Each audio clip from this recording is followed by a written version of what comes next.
أغلبنا إن ما كانش الأغلبية العظمى مننا عنده حاجة في حياته أو حاجات أو يمكن شخص أو أشخاص مضايقاه، ده بل كمان ممكن الموضوع يوصل إنه منغص عليه عيشته الشخص ده أو الفكرة دي أو الشيء ده أو مش عارف يبطل التفكير فيها، بل كل ما يحاول إنه يرجع وما يفكرش فيها تلقائي غصب عنه لا إراديا بيرجع الحاجة دي ملازماه ويرجع يفكر فيها تاني. ففي الفيديو ده إن شاء الله هنتكلم على 3 جوانب. الجانب الأول هو المشكلة، وسبب المشكلة ده الجانب التاني، والجانب التالت اهمهم اللي هو الحل. اقول لك كمان ان اهم نقطة فيهم ان هي المشكلة نفسها. فخلينا ما نطولش ونتوكل على الله.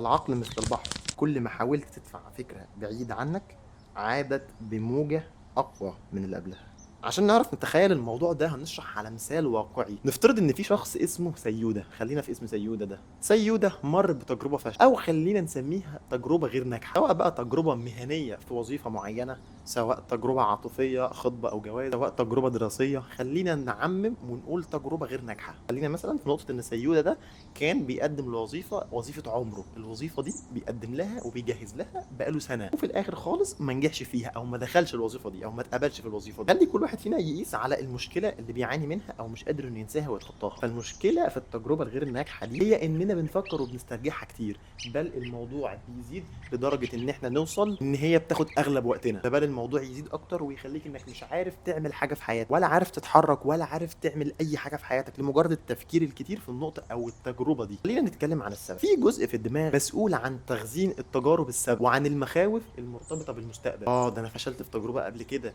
ده أنا مش عارف لسه قدام في المستقبل أنا هعمل إيه، أنا هجيب فلوس منين، أنا هتجوز منين، هصرف منين قدام. اسم الجزء ده هو الحصين أو الهيبوكامب، واللوزه الدماغيه اميجدالا. مش مهم قوي نركز على الاسم في مرحله التعافي، يعني المهم ان احنا نعرف الميكانيزم والآلية بتاع المشكلة. العقل في اللحظات دي بيحاول انه يسأل أسئلة كتير، الغرض منها ان يوصل لحل للمشكلة او للتجربة الغير ناجحة السابقة ليه. قوسين كده، عاوز ينكر انه فشل، عاوز ينكر انه ما وصلش للي هو عاوز. انا هفضل اقنعك ان احنا ما فشلناش، انا هفضل اوهمك سيناريوهات كتيرة جدا لو كانت حصلت كنت هتوصل للنجاح ده. انا هفضل اقول لك لو كنت عملت كذا هتوصل لكذا. افضل اقول لك وافكرك ان التجربه دي لسه ما انتهتش، وان الباب لسه متوارب، رغم ان التجربه خلاص ممكن تكون خلصت اصلا. بس هو لا، الجزء اللي في العقل المسؤول عن النقطه دي بيحاول بشتى الطرق ان يقول لك ان التجارب لسه ما انتهتش، ان يقول لك ان المهمه لسه ما اتقفلتش، ان الباب لسه متوارب رغم ان هي خلصت خلاص. يوهمك انك لو فضلت في النقطه دي وانك فضلت تفكر في الموضوع وتتخيل سيناريوهات كتيره ان الموضوع هتتحل. عشان كده بنفضل نسترجع سيناريوهات كتيره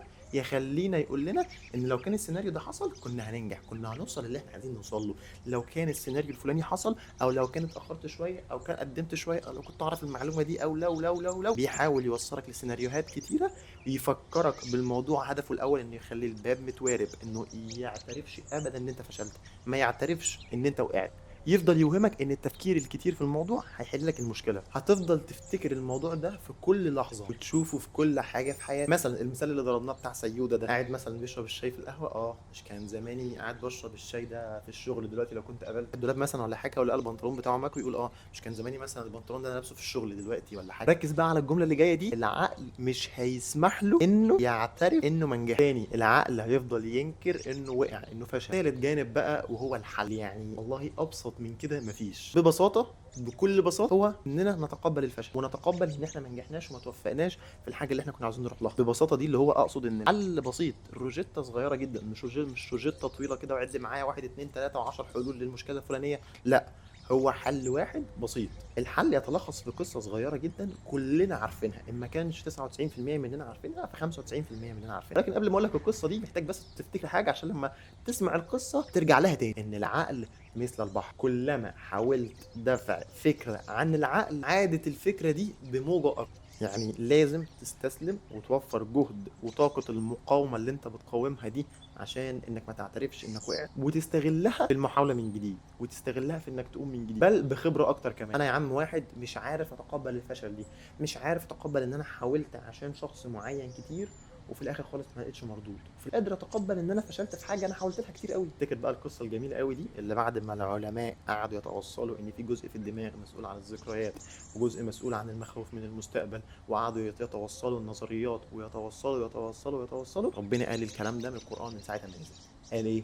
قال إن الله يغفر الذنوب جميعا. طيب هو الفشل ده أو الذنب ده مش فشل؟ إن حد مننا يذنب ذنب ده مش فشل؟ الذنب ده فشل. يعني الذنب ده إن الواحد يذنب كده وهو ماشي في حياته كويس، فجأة حاجة يعمل ذنب أو يأثم اسم، خلاص يعني هو ده الذنب ده فشل، وقع. طب يعمل ايه؟ ربنا قال لك ايه؟ قال لك قوم وتوب على طول. يعني انا هغفر لك الذنب على طول، بس انت قوم وتوب وكمل، قوم وتوب وحاول من جديد. طب وقعت تاني، حاول تالت. ان الله لا يمل حتى ملك. يعني من كرم وفضل ونعمه ربنا علينا انه قال لنا ان احنا كلنا بنغلط، مفيش اي مشكله، والغلط ده اللي هو الفشل. طب احنا كلنا فشلنا، مفيش اي مشكله يا عم، قوم تاني وتالت ورابع وعاشر كمان. عاشر ايه يعني؟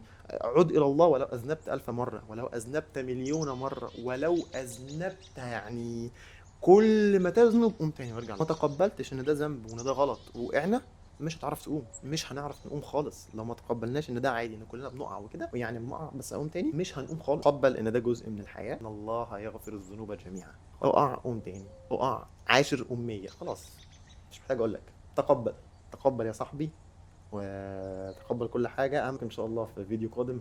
دمت في رعايه الله.